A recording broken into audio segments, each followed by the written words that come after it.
हरे कृष्णा बच्चों। तो अभी हम लोग आगे बढ़ेंगे। मूल कॉन्सेप्ट हम ऑलरेडी डिस्कस कर चुके हैं, है ना। और न्यूमेरिकल्स हम लोग जब एक स्पेसिफिक वीडियो रहेगा जिसमें हम आईआईटी के पास्ट ईयर क्वेश्चंस और नीट के पास्ट ईयर क्वेश्चंस करेंगे, उसमें हम लोग डिस्कस करेंगे ना, और डिफिकल्टी लेवल बढ़ा के डिस्कस करेंगे मूल कॉन्सेप्ट के क्वेश्चंस। अभी हम लोग को आगे बढ़ना है स्टोइकोमेट्री से, है ना।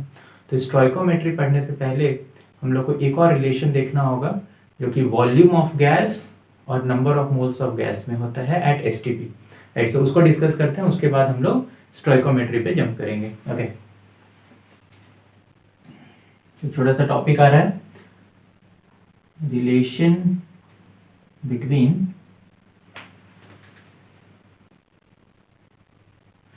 Volume of gas and moles of gas at STP, ठीक है। तो अब ये एसटीपी क्या होता है? Standard temperature pressure. इसको समझने से पहले हम लोग को स्टैंडर्ड प्रेशर क्या होता है वो सारी चीज़ें समझनी होंगी। लेकिन उससे पहले हम लोग प्रेशर के यूनिट्स देख लेते हैं, अलग अलग यूनिट्स। ओके, तभी हम लोग इसको डिस्कस कर पाएंगे। Units of pressure. तो यूनिट ऑफ प्रेशर, आप ऐसा यूनिट की बात अगर हम करते हैं, so P is equal to force, pressure is equal to force upon area होता है। सो प्रेशर का ऐसा यूनिट होता है पास्कल। सो 1 PA लिखा हुआ है, दैट इज पास्कल। इसको फुल लिख देते हैं। 1 pascal is equal to 1 newton upon 1 metre square. तो 1 पास्कल क्या होता है? 1 न्यूटन पर मीटर स्क्वायर, है ना। ये हमारा 1 पास्कल होता है। लेकिन हम प्रेशर के बहुत सारे यूनिट्स यूज करते हैं, जनरली उसमें एटीएम हम लोग बहुत यूज करते हैं, तो हमें इन सब का नॉलेज होना चाहिए। 1 एटीएम। एटीएम क्या होता है? अभी हमारे सर के ऊपर अगर हम सी लेवल पे खड़े हैं, है ना, सी के बगल में जमीन है, उस लेवल पे खड़े हैं, तो हमारे ऊपर जितने भी गैसेस हैं वो हमारे सर पे जो प्रेशर लगा रहे हैं उनका जो सम टोटल होता है उसको 1 एटीएम कहते हैं, 1 atmospheric pressure. So 1 atmospheric pressure equal होता है 1.013 into 10 to the power 5 pascal के, ठीक है। ये याद रखना है, बहुत इंपॉर्टेंट रिलेशन है। एटीएम अब बार बार यूज होगा केमिस्ट्री में और फिजिक्स में भी बहुत जगह यूज होगा। 1 बार एक और यूनिट होती है। 1 बार इज इक्वल टू होता है 1 into 10 to the power 5 pascal, ठीक है। 1 bar is equal to 1 to 10 power 5 pascal. 1 ATM और बार में अगर हम रिलेशन देखेंगे तो क्या लिख सकते हैं? 1.013 बार हो जाएगा, करेक्ट। और अगर हम 1 bar is equal to how many ATM देखना चाहते हैं तो हो जाएगा 0.987 एटीएम। तो खैर हमें सिर्फ ये रिलेशन याद रखने की जरूरत है, और ये वाला ये तो याद रहेगा ही, ये दोनों तो इसी से डिराइव्ड है। अच्छा, एक और बहुत इंपॉर्टेंट यूनिट होता है mmHg। 1 ATM is equal to होता है 760 mmHg। यहाँ पे Hg मरकरी है, mm इज मिलीमीटर, तो 1 ATM is equal to 760 mmHg, millimetre mercury. Actually Torricelli नाम के एक साइंटिस्ट हैं जिन्होंने ये एक्सपेरिमेंट किया था, है ना। फिजिक्स में इसका डेरिवेशन आता है कि जब वो टब रख के और 1 एटीएम का प्रेशर लगता है तो मरकरी 760 मिलीमीटर हाइट पे चला जाता है 1 एटीएम को बैलेंस करने के लिए, इसलिए 1 ATM is equal to 760 mmHg होता है। इस डेरिवेशन को हम किसी और वीडियो में डिस्कस करेंगे, अभी इसको याद रखना है 1 ATM is equal to 760 mmHg। और क्योंकि टॉरिसेली ने उन्होंने एक्सपेरिमेंट किया था तो mmHg की जगह हम लोग टॉर भी लिखते हैं, तो इसके लिए 760 टॉर भी लिखते हैं, तो 1 एटीएम इज इक्वल टू हो जाता है 760 टॉर। ओके, तो अब आपको ये सारे प्रेशर के यूनिट समझ में आ गए होंगे। वॉल्यूम के बारे में भी याद रखना है। 1 लीटर इज इक्वल टू होता है 10 to the power 3 centimetre cube, और 1 लीटर इज इक्वल टू होता है 10 to the power -3 metre cube. ये दोनों रिलेशन भी बहुत इंपॉर्टेंट है, आपको ये दोनों रिलेशन भी याद रखने हैं। अच्छा, चलिए तो अब हम लोग आगे बढ़ते हैं। हमारा जो मेन टॉपिक है, तो अब आपको यूनिट समझ में आ गए, प्रेशर के यूनिट्स, है ना। तो ये सारे यूनिट्स ध्यान में रखने हैं, प्रेशर के यूनिट्स और वॉल्यूम का वो रिलेशन। तो अब हम लोग देखते हैं कि कैसे ये रिलेशन वर्क करेगा यहाँ पर वॉल्यूम और गैशियस मोल्स के बारे में। एक्चुअली इसका बहुत अच्छे से डेरिवेशन हम लोग गैशियस स्टेट जब पढ़ते हैं, आगे जब आता है एनसीईआरटी में स्टेट्स ऑफ मैटर जो चैप्टर दिया हुआ है, वहाँ पर ये पूरा डिस्कशन डेप्थ में होता है। तो अभी हमें जितना रिक्वायर्ड है इस चैप्टर में बस हम उतना डिस्कस कर लेते हैं। ओके, अब एसटीपी क्या होता है? इसको कहते हैं स्टैंडर्ड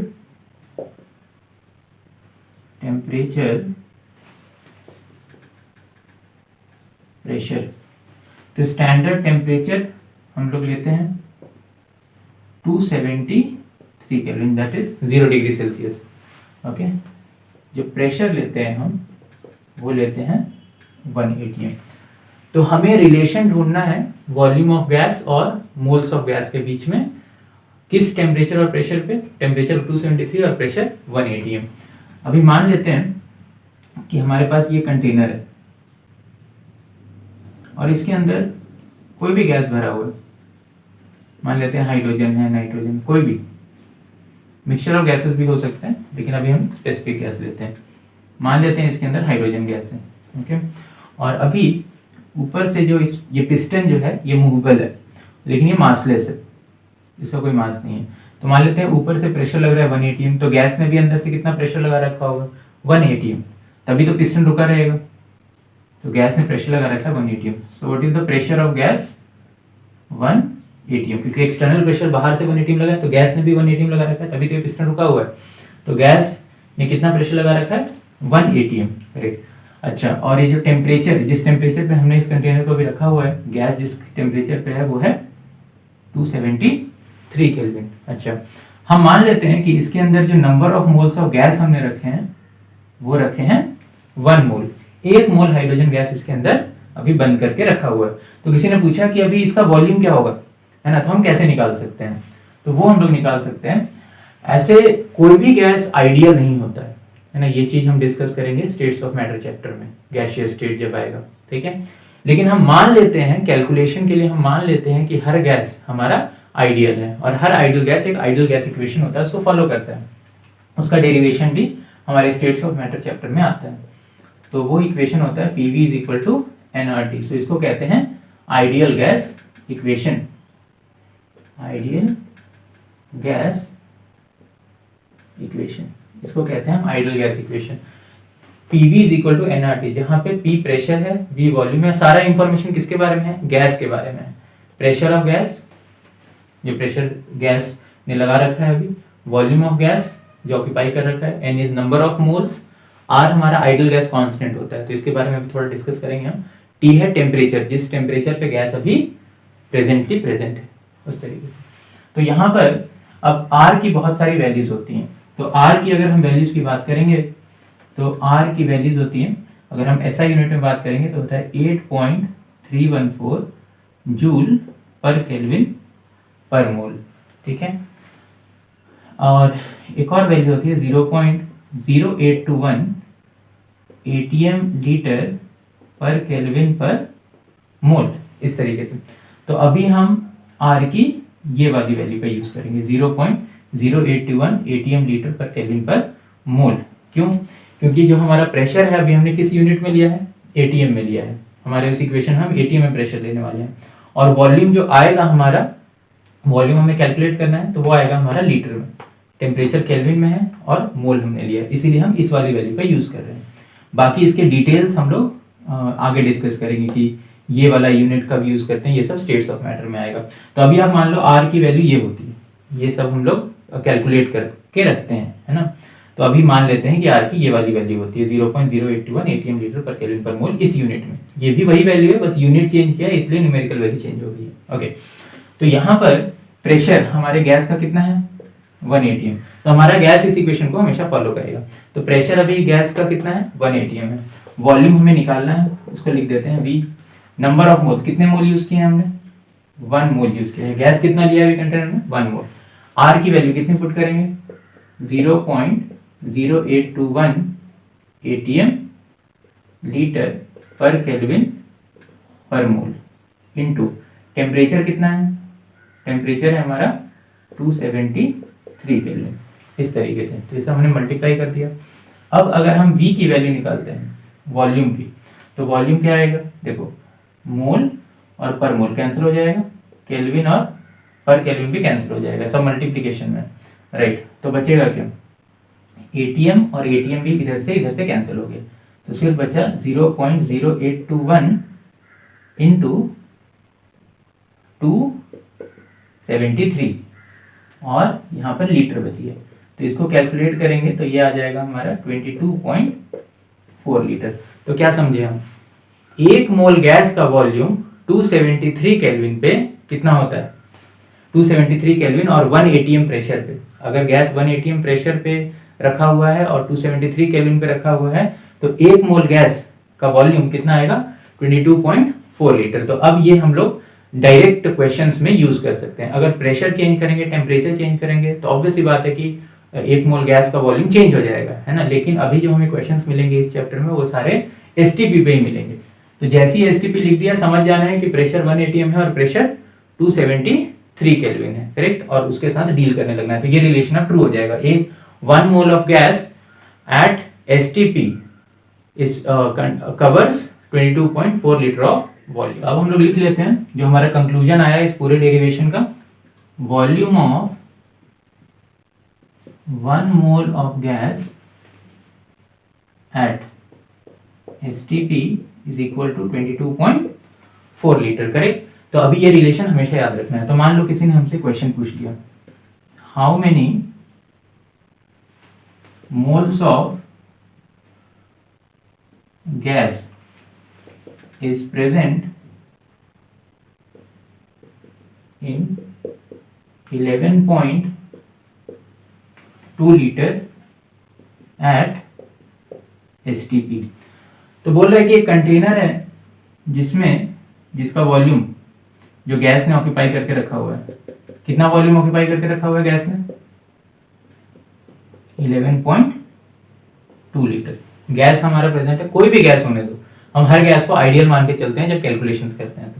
तो यहाँ पर जो गैस ने वॉल्यूम ऑक्यूपाई कर रखा है वो 11.2 है और बोल दिया है पहले कि एसटीपी पे है, तो मतलब टेम्परेचर कितना है 273 केल्विन, प्रेशर कितना है 1 atm, करेक्ट।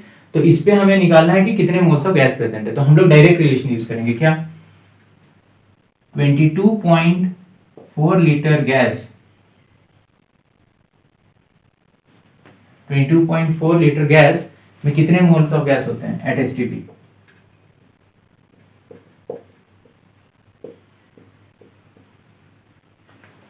तो 1 लीटर गैस एट एसटीपी कितने मोल्स ऑफ गैस होंगे 1/22.4 मोल्स ऑफ गैस। तो हमें कितने वॉल्यूम का निकालना है 11.2 लीटर, 11.2 इंटू 2.4 है ना, मल्टीप्लाई कर दिया हमने तो कितने मोल्स आ रहे हैं 1/2 मोल्स ऑफ गैस आ रहे हैं, राइट। तो आई थिंक ये रिलेशन आपको समझ में आ गया। तो इस रिलेशन का हम काफ़ी बार अब यूज़ करेंगे आगे के न्यूमेरिकल्स में। तो अब हम लोग एकदम प्रॉपर स्टेट में आ गए हैं कि अब हम लोग स्टोइकोमेट्री डिस्कस कर सकते हैं। तो स्टोइकोमेट्री के लिए जो नॉलेज रिक्वायर्ड है, एटॉमिक मास का नॉलेज रिक्वायर्ड है, molecular mass, formula mass, mole concept जो पूरा हमने पढ़ा, मोलर मास क्या होता है ना, और ये वॉल्यूम और मोल्स में रिलेशन वो भी रिक्वायर्ड है। तो अभी हमने सारी चीज़ें सीख ली, अब हम लोग स्टोइकोमेट्री पे चल सकते हैं। Stoichiometric calculations. अब ये स्टोइकोमेट्रिक कैलकुलेशंस क्या होते हैं देखते हैं, ठीक है। ये स्टोइकोमेट्री क्या होता है वो पहले समझेंगे। तो बड़ा ही फेमस रिएक्शन है, हर बुक इसी इक्वेशन का यूज करती है, Haber process, preparation of ammonia. तो मान लेते हैं यहाँ पे नाइट्रोजन रिएक्ट कर रहा है हाइड्रोजन के साथ और हमें दे रहा है अमोनिया गैस, ठीक है। सो बड़ा ही फेमस सा रिएक्शन है ये। यहाँ एक्चुअली ये रिएक्शन रिवर्सिबल होता है ना, दोनों डायरेक्शन में भागता है और इसके रिएक्शन कंडीशंस काफ़ी इंपॉर्टेंट होते हैं, है ना। 12th क्लास में पी ब्लॉक चैप्टर में आता है और काफ़ी इंपॉर्टेंट रिएक्शन होता है ये। लेकिन अभी क्योंकि हम लोग स्टोइकोमेट्री सीख रहे हैं, कैलकुलेशंस कैसे करने हैं वो सीख रहे हैं, तो अभी मैंने इसको सिंगल एरो रिएक्शन बना दिया है ना। इस प्रोसेस को हेबर्स प्रोसेस कहते हैं, प्रिपरेशन ऑफ अमोनिया। तो यहाँ पे नाइट्रोजन रिएक्ट कर रहा है हाइड्रोजन के साथ और क्या बना रहा है अमोनिया बना रहा है। तो यहाँ पर सबसे पहले तो कोई भी क्वेश्चन सॉल्व करना है स्टोइकोमेट्री का तो रिएक्शन को बैलेंस करना है। अभी देखो रिएक्शन बैलेंस है, अगर हम बात करें 2 नाइट्रोजन है इधर, तो इधर भी 2 नाइट्रोजन है, हाइड्रोजन 3 × 2 6 है, यहाँ भी 3 × 2 6 है, राइट। तो ये रिएक्शन हमारा एकदम बैलेंस्ड है, तो पहले रिएक्शन को बैलेंस करना है। अब हमें ये समझना होगा कि हम इसको डील कैसे करेंगे। जैसे यहाँ पर कुछ नहीं लिखा हुआ तो यहाँ क्या है 1 लिखा हुआ है, तो इसको हम कैसे पढ़ सकते हैं। हम इसको पढ़ सकते हैं 1 मोल ऑफ N2, ठीक है। यहाँ पे जो कोफिशिएंट है इसको स्टोइकोमेट्रिक कोफिशिएंट कहते हैं, स्टोइकोमेट्रिक कोएफिशिएंट कहते हैं, और इन्हीं की मदद से जो कैलकुलेशंस करते हैं उसको क्या कहते हैं, स्टोइकोमेट्रिक कैलकुलेशन। तो यहाँ पे स्टोइकोमेट्री 1, 3 और 2 ये वो नंबर्स हैं जो नाइट्रोजन, हाइड्रोजन और अमोनिया को रिलेट करते हैं इस रिएक्शन में, राइट। तो 1 मोल ऑफ, इसको हम कैसे पढ़ सकते हैं, यहाँ वाले को मोल समझ लेना है। 1 mole of N2 reacts with 3 moles of H2 to give 2 moles of NH3, है ना। इसको हम ऐसे समझ सकते हैं, राइट। तो इसको और दूसरे वे में कैसे समझ सकते हैं, 1 मोल N2 का मास कितना होता है। तो ये वाला जो रिलेशन है मोल वाला, इसको हम सबसे ज्यादा यूज किया करेंगे, है ना। कोई भी क्वेश्चन सॉल्व करेंगे तो हम ट्राई करेंगे इसको मोल के टर्म्स में लाने का, तो वो ज्यादा वर्क करेगा हमारे लिए, है ना, क्वेश्चन सॉल्व करते वक्त। तो इसलिए मैंने इसको सबसे पहले लिखा है। लेकिन हम इस रिएक्शन को और भी अलग तरीके से समझ सकते हैं। कैसे, इसको ऐसे ही बोल सकते हैं, 1 मोल N2 का मास कितना होता है, 1 मोल N2 का मास कितना होता है, N का सिंबल क्या, 7, 14। एक N एटम का मास बोला तो 14U, 1 मोल N एटम का मास बोला तो 14 ग्राम, राइट। तो 1 मोल N2 का मास कितना है, मोल है, तो 14 इंटू 2 28 ग्राम। तो इसको हम ऐसे ही बोल सकते हैं, 28 ग्राम ऑफ N2 रिएक्ट कर रहा है किसके साथ, 6 ग्राम ऑफ H2 के साथ। और हमें क्या दे रहा है, अमोनिया का मास कितना हो जाएगा, 14 + 3। एक अमोनिया मॉलिक्यूल की बात करेंगे, एक अमोनिया मॉलिक्यूल की बात करेंगे तो मास हो जाएगा 17U, लेकिन एक मोल अमोनिया की बात करेंगे तो 17 ग्राम हो जाएगा, है ना। तो हमारे पास कितना है, 2 मोल अमोनिया है, तो 17 × 2 कितना हो जाएगा, 34 ग्राम ऑफ अमोनिया। इसको हम लोग ऐसे रीड कर सकते हैं, ठीक है। ये हो गया मास के टर्म्स में। अच्छा, इसके बाद अगर हम इन कोफिशिएंट्स को मॉलिक्यूल समझ लें तो वैसे भी हम लोग डील कर सकते हैं, ठीक है, जैसे। लेकिन उसको करने से पहले उसको हम लोग लास्ट में डिस्कस करेंगे, क्योंकि ज्यादातर यही यूज किए जाएंगे, मोल वाले और ये मोलर मास के टर्म्स में, करेक्ट। तो इसको मैंने डिस्कस किया। अच्छा, एक और देखो, हमने रिलेशन अभी डिस्कस किया था कि अगर ये रिएक्शन, मान लेते हैं ये रिएक्शन किस पे हो रहा है, एसटीपी पे हो रहा है, मान लेते हैं कि ये रिएक्शन एसटीपी पे हो रहा है, करेक्ट। ये गैसेस जो है एसटीपी पे प्रेजेंट है, तो हम लोग वो रिलेशन यूज कर सकते हैं। 1 मोल गैस का वॉल्यूम एसटीपी पे कितना होता है, 22.4 लीटर होता है। तो हम ऐसे ही बोल सकते हैं, 1 मोल N2 means what, 22.4 litre of N2 react कर रहा है किसके साथ, 3 × 22.4 लीटर ऑफ H2। और हमें क्या दे रहा है, 2 × 22.4 लीटर ऑफ अमोनिया। हम लोग ऐसे ही बोल सकते हैं वॉल्यूम के टर्म्स में। तो आपको रीड करना समझ में आ गया होगा वॉल्यूम के टर्म्स में, राइट। लेकिन ये रिलेशन हम कब यूज कर सकते हैं, जब ये सारे गैसियस स्टेट में हो, और दूसरा रिएक्शन कंडीशंस क्या होनी चाहिए, एसटीपी होनी चाहिए, है ना, तभी हम ये रिलेशन यूज कर सकते हैं। अगर एसटीपी नहीं दिया है तो ऑब्वियस सी बात है कि 22.4 लीटर नहीं होगा वॉल्यूम 1 मोल गैस का, चेंज हो जाएगा कुछ। तो ये रिलेशन हम तभी यूज कर सकते हैं जब क्वेश्चन में बोला हो कि ये एसटीपी पे रिएक्शन, ये गैसेस प्रेजेंट है रिएक्शन वाली, ठीक है। अच्छा, हम मोल और मोलर मास से जनरली डील कर सकते हैं, लेकिन हम इसको मॉलिक्यूलर मास के टर्म्स में भी समझ सकते हैं। जैसे, अब ध्यान से देखना, इसको मैं बोल रहा हूं कि 1 मोल N2 रिएक्ट कर रहा है 3 मोल H2 के साथ और दे रहा है 2 मोल अमोनिया, ठीक है। इसको मैं ऐसे ही बोल सकता हूं, 1 मॉलिक्यूल नाइट्रोजन का 3 मॉलिक्यूल हाइड्रोजन के साथ रिएक्ट कर रहा है और हमें दे रहा है 2 मॉलिक्यूल अमोनिया। तो इसको मैं ऐसे भी रीड कर सकता हूं, 1 मॉलिक्यूल, जैसा रिक्वायरमेंट है उस हिसाब से डील करना है। 1 molecule of N2 reacts with 3 molecules of H2 to give 2 molecules of NH3, है ना। तो कोई बोलेगा सर यहाँ मोल लिख दिया, मॉलिक्यूल लिख दिया, तो दोनों, यहां मैंने मॉलिक्यूल किया तो हर जगह मॉलिक्यूल लिया, यहां मोल लिया है तो मोल ऑफ मॉलिक्यूल लिया है तो हर जगह मोल लिया है ना। तो जैसा आपको रिलेशन रिक्वायर्ड है क्वेश्चन सॉल्व करने के लिए वैसा लेना। तो 1 मॉलिक्यूल, अच्छा, एक मॉलिक्यूल N2 का मास कितना हो गया, 28U। 28U of nitrogen reacts with 6U of hydrogen to give 34U of ammonia, है ना। ऐसे भी हम लोग रीड कर सकते हैं, ये अभी मॉलिक्यूलर मास के टर्म्स में लिखा, लेकिन ज्यादातर हमें क्वेश्चन मोल के टर्म्स में सॉल्व करने होंगे, इसलिए हम ये वाला रिलेशन यूज करेंगे।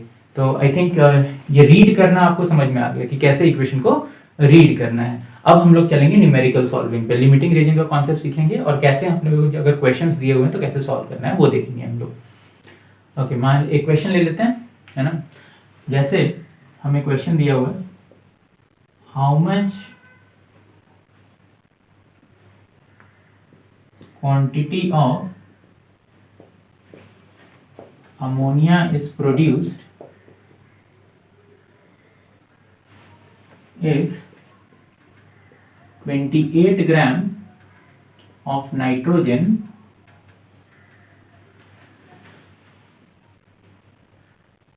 reacts with 24 gram of hydrogen. ऐसे करके क्वेश्चन दिया हुआ है, ठीक है। तो सबसे पहले तो हमें क्वेश्चन सॉल्व करने के लिए बैलेंस्ड इक्वेशन लिखना होगा, ठीक है।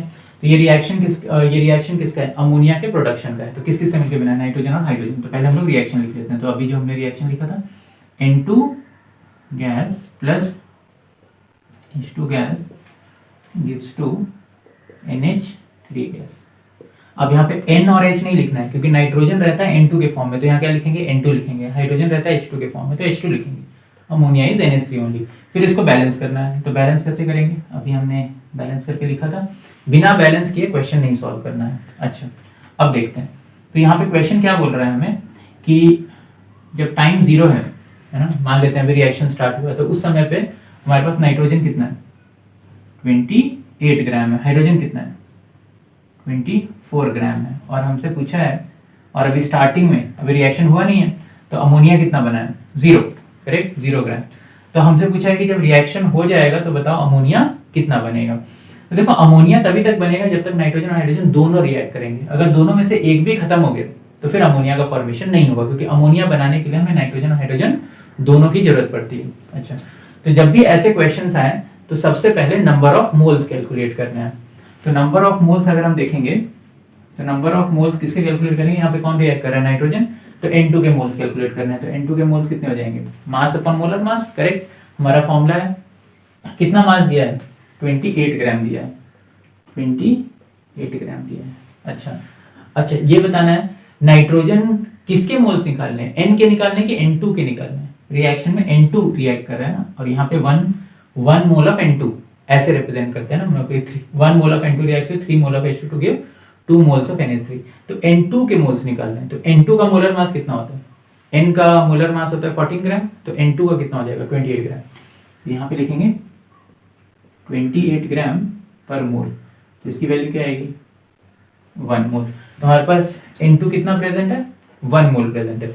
हाइड्रोजन की बात करते हैं, हाइड्रोजन कितने मोल्स प्रेजेंट है, number of moles of H2, कितना मास दिया है, 24 ग्राम, 24 ग्राम mass upon molar mass. H2 के मोल्स निकालने हैं, तो H2 का मोलर मास क्या होगा, H2 एक मॉलिक्यूल है, उसका मोलर मास क्या होगा, 2 ग्राम, 2 ग्राम पर मोल। तो हमारे पास कितने मोल्स हैं, 12 मोल। तो हमारे पास जब रिएक्शन स्टार्ट हुआ है, तो कभी भी क्वेश्चन सॉल्व करने के लिए मोल्स में डील करना सबसे इजी होता है, क्वेश्चन आसानी से सॉल्व होता है। तो अभी लिख लेते हैं, हमारे पास जब रिएक्शन स्टार्ट हुआ है तो 1 मोल N2 है, मोल का रिप्रेजेंटेशन MOL है, और कितने मोल्स हैं H2 के, 12 मोल है H2 के, और अभी अमोनिया बिल्कुल भी फॉर्म नहीं हुआ है, ठीक है। तो अब हमें ये देखना होगा कि कौन जल्दी खत्म हो जाएगा, राइट। तो अभी आप देखोगे कि मास के टर्म्स में ये ज्यादा दिख रहा था, ये कम दिख रहा था। तो एक सेंस में अगर देखें तो कोई डायरेक्टली देख के बोलेगा कि नाइट्रोजन ज्यादा है और हाइड्रोजन कम है, तो हाइड्रोजन जल्दी खत्म हो जाएगा, ठीक है। लेकिन ऐसा नहीं है, आपको मोल्स में डील करना होता है, फिर ये स्टोइकोमेट्रिक कोफिशिएंट्स को देखना होता है, उसी से पता लगेगा कि कौन जल्दी खत्म होगा, ठीक है। और जो रिएक्शन में जल्दी खत्म हो जाए, है ना, उसको कहते हैं हम लिमिटिंग रिएजेंट, क्योंकि उसकी वजह से रिएक्शन बंद हो जाता है। क्योंकि रिएक्शन तभी तक होगा जब तक नाइट्रोजन और हाइड्रोजन दोनों का क्वांटिटी प्रेजेंट है, दोनों रिएक्ट करेंगे तभी तो अमोनिया बनेगा। दोनों में से एक भी खत्म हो गया तो रिएक्शन रुक जाएगा, है ना, और उसी को कहते हैं हम लिमिटिंग रिएजेंट। तो अभी हम लिमिटिंग रिएजेंट इसमें कौन है, कैसे निकालेंगे, तो इसको हम लोग यूनिटरी मेथड से निकाल सकते हैं। रेशो का ही मेथड होता है, लेकिन वो कंफ्यूजिंग रहेगा, हम लोग लॉजिकली यूनिटरी मेथड से सीखेंगे। तो यहाँ पर ये जो कोफिशिएंट्स हैं, ये हमें बताते हैं कि नाइट्रोजन के हिसाब से हाइड्रोजन कितना जरूरी है। तो 1 मोल ऑफ N2, अगर अब हम देखें तो 1 mole of N2 requires how many moles of H2, 3 moles of H2। ठीक है, इस रिलेशन को पहले देखना है जो इक्वेशन में दिया हुआ है, उससे पहले एक रिलेशन फॉर्म करना है, उसके बाद जो एक्चुअल मोल्स हैं उस पे आना है। तो पहले हम लोग यहां देखेंगे तो क्या लिखा हुआ है, 1 mole of H2 reacts with 3 mole of H2 to give 2 moles of ammonia. अभी हम इसी में चेक कर रहे हैं कि कौन जल्दी खत्म होने वाला है, तो बस इन दोनों में रिलेशन देखना है। 1 मोल ऑफ N2 को कितने मोल हाइड्रोजन चाहिए होते हैं, 3 मोल। ठीक है, तो यहां पर अब हम देखेंगे हमारे पास कितना है, हमारे पास कितना नाइट्रोजन मोल है, नाइट्रोजन का 1 मोल, हाइड्रोजन के 12 मोल। तो 1 मोल नाइट्रोजन को रिएक्ट करने के लिए 3 मोल हाइड्रोजन चाहिए। तो 1 मोल नाइट्रोजन रिएक्ट कर जाएगा किसके साथ, 3 मोल हाइड्रोजन के साथ। तो नाइट्रोजन खत्म हो जाएगा क्योंकि 1 मोल इसका 3 मोल इसके साथ रिएक्ट कर जाएगा, और इसके कितने मोल्स बच जाएंगे, कितने मोल्स बच जाएंगे, 9 मोल्स बच जाएंगे, 9 मोल बच जाएंगे हाइड्रोजन के। तो कौन जल्दी खत्म हो गया रिएक्शन में, नाइट्रोजन जल्दी खत्म हो गया। तो नाइट्रोजन इस रिएक्शन में लिमिटिंग रिएजेंट है, करेक्ट। तो 1 मोल नाइट्रोजन को 3 मोल चाहिए होते हैं, तो हम लिखेंगे therefore N2 will get consumed completely and H2 9 moles will remain। therefore कौन जल्दी खत्म हो रहा है रिएक्शन में, कौन जल्दी खत्म हो रहा है, nitrogen. therefore nitrogen is the limiting reagent, is the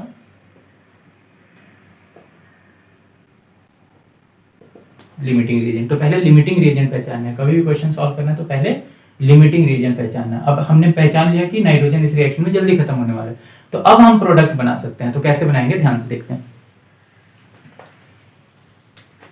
right, तो अब देखो 1 मोल यहां पर, अब रिएक्शन करा देते हैं। तो 1 मोल नाइट्रोजन 3 मोल के साथ रिएक्ट करता है। तो मान लो कुछ टाइम T2 हो गया ना, जिस पे रिएक्शन कंप्लीट हो गया। तो 1 मोल N2 रिएक्ट कर गया किसके साथ, 3 मोल हाइड्रोजन के साथ। तो 1 मोल जो नाइट्रोजन था खत्म हो गया, 3 मोल इसमें खत्म हो गए, तो कितने बचे इसके, 9 मोल बचे।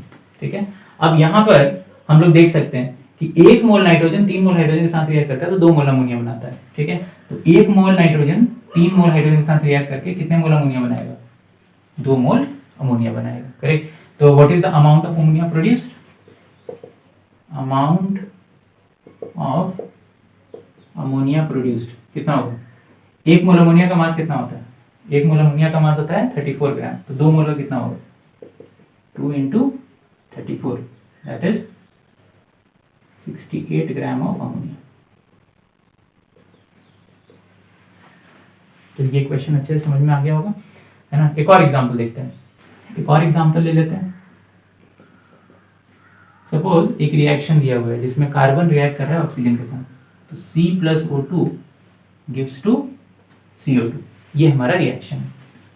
यहाँ पे कार्बन सॉलिड फॉर्म में प्रेजेंट है, ऑक्सीजन गैसियस में, और ये CO2 भी यहाँ पर गैसियस स्टेट में प्रेजेंट है। ओके, तो हमें बोला गया कि रिएक्शन स्टार्ट करते वक्त हमारे पास 24 ग्राम कार्बन है और 16 ग्राम ऑक्सीजन है, और अभी CO2 नहीं बना है। तो हमसे क्वेश्चन पूछा गया कि बताओ CO2 कितना बनेगा, तो कैसे निकालेंगे। तो सबसे पहले हम क्या करेंगे, नंबर ऑफ मोल्स फाइंड करेंगे। किसके मोल्स फाइंड करने हैं, कार्बन के। तो अगर हमें कार्बन के मोल्स फाइंड करने हैं तो मास अपॉन मोलर मास 24 ग्राम, कार्बन का मोलर मास क्या होता है 12 ग्राम पर मोल, राइट। तो यहाँ पे देखेंगे तो कितना आ जाएगा 2 मोल्स। तो हमारे पास कार्बन के कितने मोल हैं, 2 मोल, 2 मोल कार्बन है।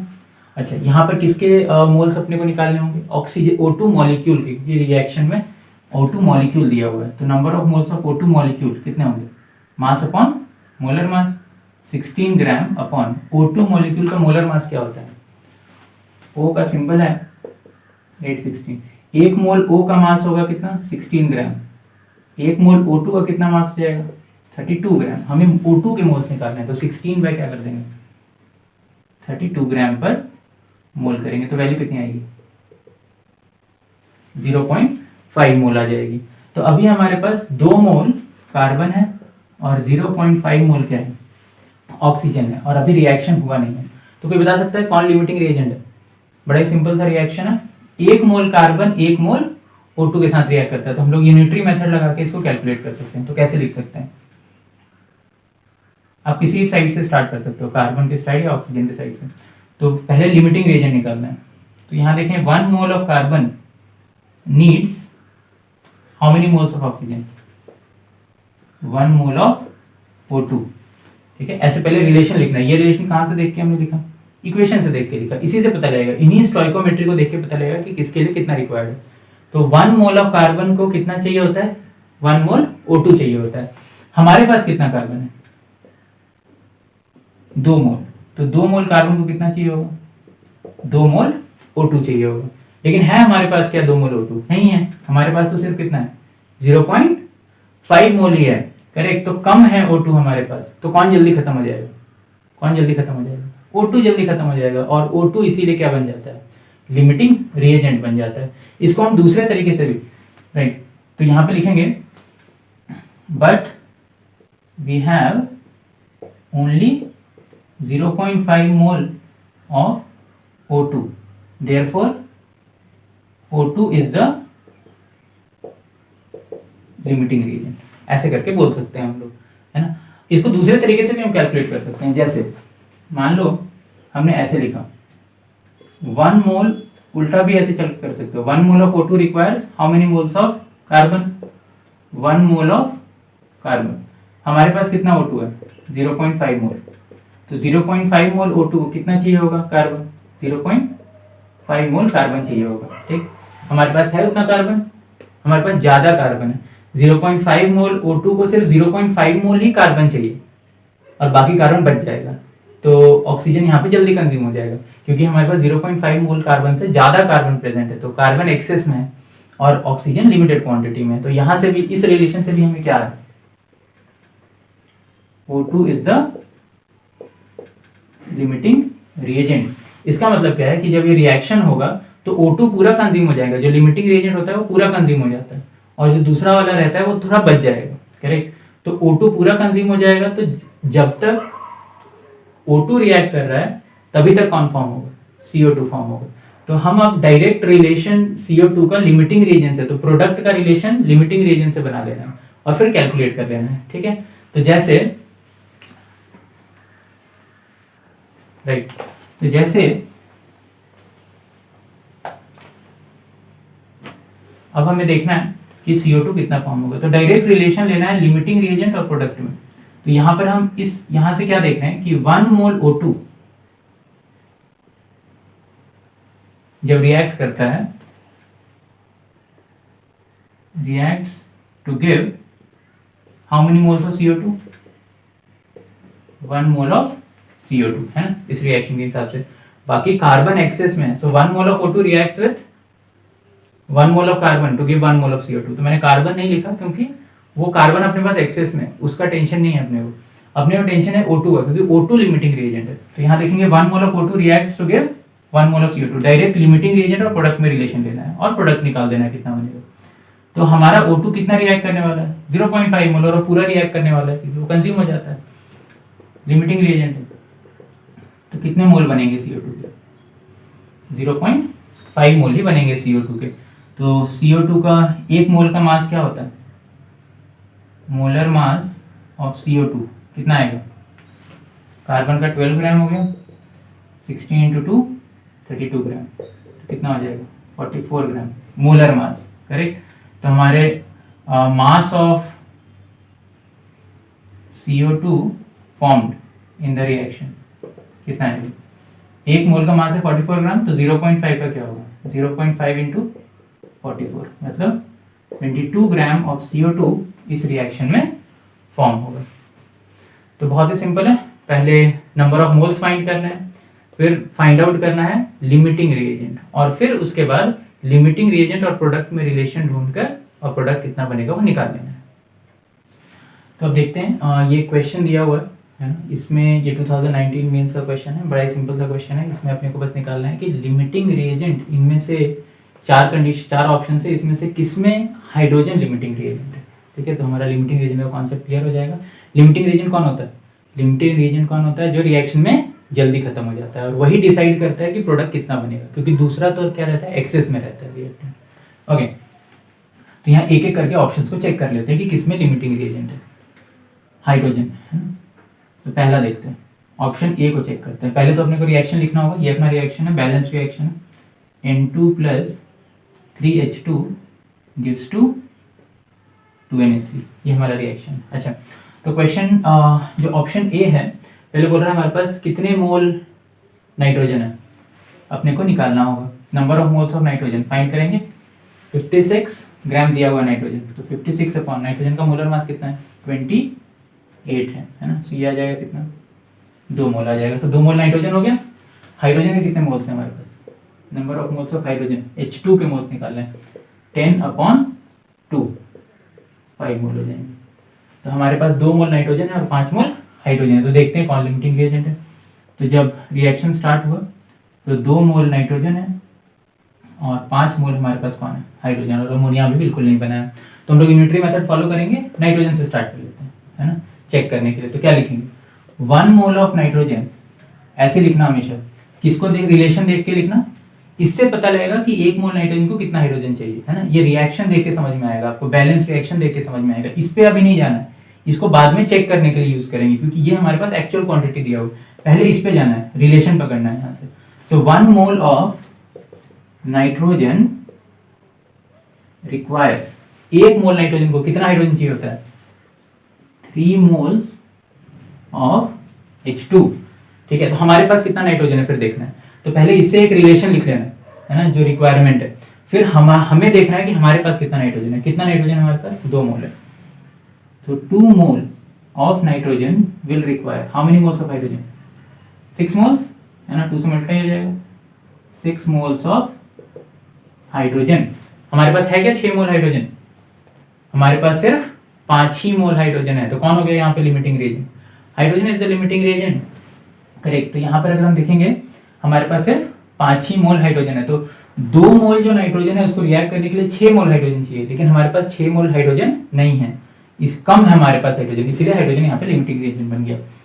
But we have only 5 moles of hydrogen, therefore hydrogen is in less quantity, H2 is the limiting reagent, is the limiting reagent। ये समझ में आ गया आपको, लिमिटिंग reagent। तो यही एक्चुअली आंसर है हमारा। बाकियों को भी हम लेकिन चेक करेंगे, है ना, बाकियों को भी एक एक करके चेक कर लेते हैं कि उनमें कौन लिमिटिंग रिएजेंट है।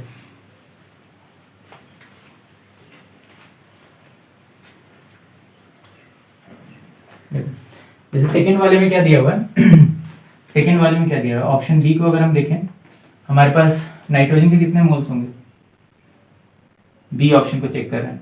Number of moles of nitrogen is 35/28, तो इसकी वैल्यू आएगी 1.25।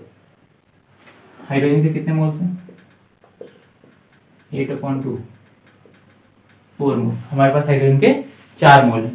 तो अभी देखते हैं 1 mole nitrogen requires how many moles of hydrogen, 3 moles of hydrogen। हमारे पास कितने मोल्स हैं नाइट्रोजन के, 1.25। so 1.25 mole of nitrogen will require how many moles of hydrogen, 3 into 1.25 mole of hydrogen. तो इसको मल्टीप्लाई कर लेते हैं, कितना आएगा, यह आएगा 3.75 मोल। हमारे पास है उतना हाइड्रोजन, हाइड्रोजन हमारे पास कितना है, 4 मोल है हमारे पास ज्यादा हाइड्रोजन है, करेक्ट। 1.25 मोल नाइट्रोजन को सिर्फ 3.75 मोल हाइड्रोजन ही चाहिए, और हमारे पास कितना हाइड्रोजन है, 4 मोल है, एक्सेस में है हाइड्रोजन। तो यहाँ पे लिमिटिंग रीजन कौन है, यहाँ पे लिमिटिंग रीजन नाइट्रोजन है, क्योंकि नाइट्रोजन का जो 1.25 मोल है वो 3.75 मोल हाइड्रोजन के साथ रिएक्ट करके खत्म हो जाएगा, और कौन बच जाएगा, हाइड्रोजन बच जाएगा, क्योंकि हमारे पास हाइड्रोजन कितना है, 4 मोल है, करेक्ट। तो एक्सेस में कौन है यहाँ, हाइड्रोजन। तो जल्दी कौन खत्म होगा, नाइट्रोजन है, इसलिए इसमें कौन लिमिटिंग रिएजेंट है, नाइट्रोजन है, इसीलिए हमारा आंसर नहीं है। ऑप्शन सी, इसको चेक करते हैं, इसमें कौन है लिमिटिंग रिएजेंट।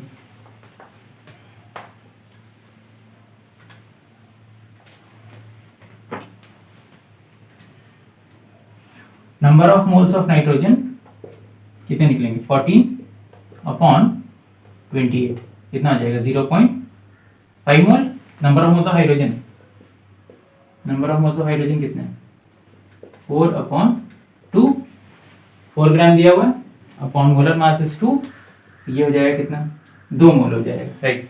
तो हमारे पास नाइट्रोजन 0.5 मोल है और हाइड्रोजन 2 मोल है। देखते हैं अब रिलेशन के हिसाब से 1 mole of N2 requires 1 mole of N2 requires how many moles of hydrogen? 3 moles of H2. 1 mole of N2 requires 3 moles of H2. तो हमारे पास कितना nitrogen? 0.5 mole. 0.5 mole of N2 will require 0.5 into 3 mole of H2, तो कितना हो जाएगा? 1.5 मोल of H2। तो 0.5 mole of N2 जो हमारे पास है उसको सिर्फ कितना हाइड्रोजन चाहिए? 1.5 मोल चाहिए, लेकिन हमारे पास हाइड्रोजन कितना है? 2 मोल है, एक्सेस में है हाइड्रोजन, ज्यादा है ना जितना रिक्वायरमेंट है। 0.5 मोल N2 को सिर्फ 1.5 मोल हाइड्रोजन चाहिए रिएक्ट करने के लिए, लेकिन हमारे पास उससे ज्यादा हाइड्रोजन है, तो हाइड्रोजन एक्सेस में है यहाँ पर। तो जल्दी कौन खत्म हो जाएगा? नाइट्रोजन खत्म हो जाएगा यहाँ, इसलिए लिमिटिंग रिएजेंट यहाँ पर कौन है? नाइट्रोजन है, करेक्ट। तो ये भी हमारा आंसर नहीं है, क्यों? क्योंकि क्वेश्चन ने पूछा है कि इनमें से किसमें हाइड्रोजन लिमिटिंग रिएजेंट है। फोर्थ ऑप्शन देखते हैं।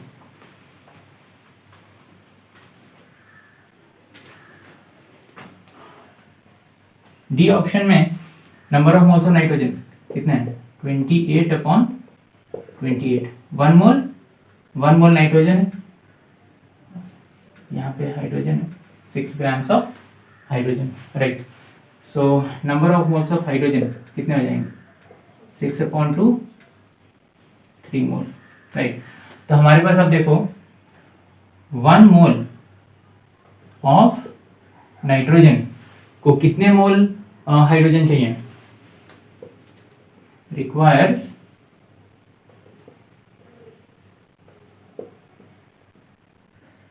3 मोल्स ऑफ हाइड्रोजन। तो 1 मोल ऑफ नाइट्रोजन को 3 मोल हाइड्रोजन चाहिए, तो ऑब्वियसली बात है इसमें 1 मोल नाइट्रोजन 3 मोल हाइड्रोजन के साथ रिएक्ट करके खत्म हो जाएगा, तो इसमें दोनों एक ही बार में खत्म हो जा रहे हैं। तो कहने का मतलब है दोनों एक तरीके से लिमिटिंग रिएजेंट है, क्योंकि दोनों एक ही साथ कंज्यूम हो जा रहे हैं, है ना। तो इसमें हम स्पेसिफिकली नहीं बोल सकते कि हाइड्रोजन लिमिटिंग रिएजेंट है, करेक्ट, क्योंकि इसमें दोनों एक ही साथ कंज्यूम हो जाते हैं। इसलिए आंसर हमारा कौन सा होगा? ऑप्शन ए हमारा करेक्ट आंसर होगा, राइट। एक और क्वेश्चन देखते हैं स्टोइकोमेट्री के ऊपर।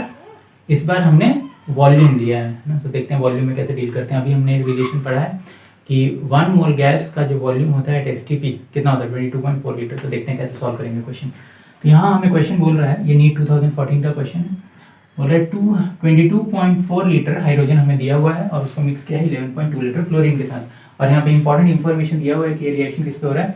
STP पे। ये जो हाइड्रोजन और क्लोरीन गैस है किस पे है? STP पे। तो हमें वो रिलेशन हम लोग यूज कर सकते हैं 22.4 लीटर वाला। बोल रहे हैं कि कितने मोल HCl के फॉर्म होंगे। तो सबसे पहले हमें क्या करना पड़ेगा? रिएक्शन लिखना पड़ेगा। तो पहले रिएक्शन लिखते हैं। Hydrogen reacts with chlorine to give HCl gas. पहले बैलेंस कर दिया हमने, 1 मोल हाइड्रोजन रिएक्ट कर रहा है 1 मोल क्लोरीन के साथ और 2 मोल HCl बन रहे हैं। सबसे पहले हम लोग नंबर ऑफ मोल्स निकाल लेंगे। So number of moles of hydrogen हमारे पास कितने हैं? ठीक है, तो 1 मोल हाइड्रोजन का जो वॉल्यूम होगा STP पे कितना? 22.4 लीटर होगा। तो 20.4 लीटर ही दिया हुआ है, तो जितना भी वॉल्यूम हमें दिया रहा है STP पे उसको 22.4 से डिवाइड कर देना पर मोल, है ना। 22.4 लीटर वॉल्यूम होता है 1 मोल का, तो ऐसे लिख दिया हमने। तो ये कितना आ जाएगा? 1 मोल आ जाएगा। जब भी आपको वॉल्यूम दिया रहा है 22.4 से डिवाइड कर दो STP पे अगर दिया हुआ है तो नंबर ऑफ मोल्स आ जाएंगे। Number of moles of chlorine कितने हो जाएंगे? 11.2 दिया हुआ है डिवाइडेड बाय 22.4, तो कितना आ जाएगा? 0.5 मोल। ओके, तो हमारे पास जब रिएक्शन स्टार्ट हुआ है तो कितने मोल है हाइड्रोजन के? हाइड्रोजन के हमारे पास 1 मोल है और क्लोरीन के 0.5 मोल है और HCl अभी नहीं बना है, करेक्ट। तो अब हमें सबसे पहले देखना होगा कि लिमिटिंग रिएजेंट कौन है, क्योंकि लिमिटिंग रिएजेंट जितना रिएक्ट करेगा उसी के हिसाब से प्रोडक्ट बनने वाला है।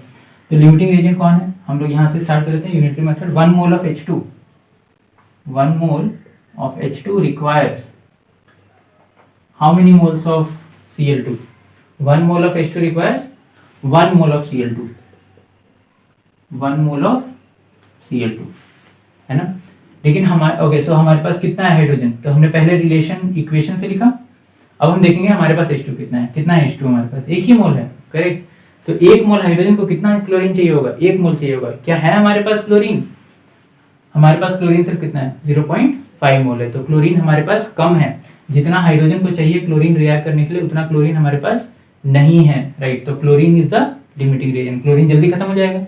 1 मोल हाइड्रोजन को 1 मोल क्लोरीन चाहिए रिएक्ट करने के लिए, लेकिन हमारे पास 0.5 मोल है। तो यहाँ पे लिखेंगे but we have only 0.5 mole of Cl2, therefore limiting reagent कौन बन जाएगा, क्लोरीन।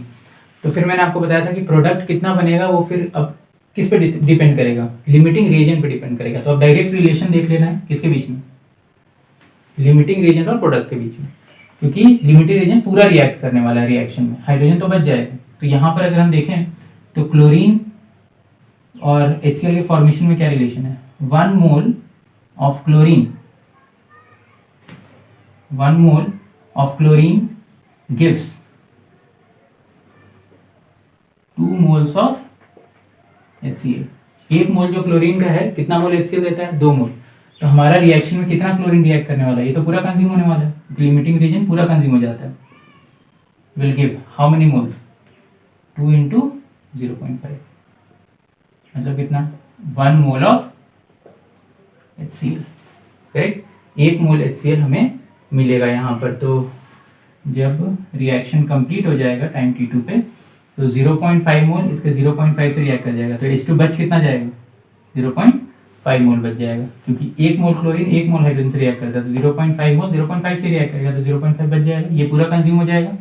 और यहाँ पर HCl कितना मिलेगा हमें, 1 मोल मिलेगा। सो करेक्ट आंसर कौन सा होगा, 1 mole of HCl। I think ये समझ में आया आपको।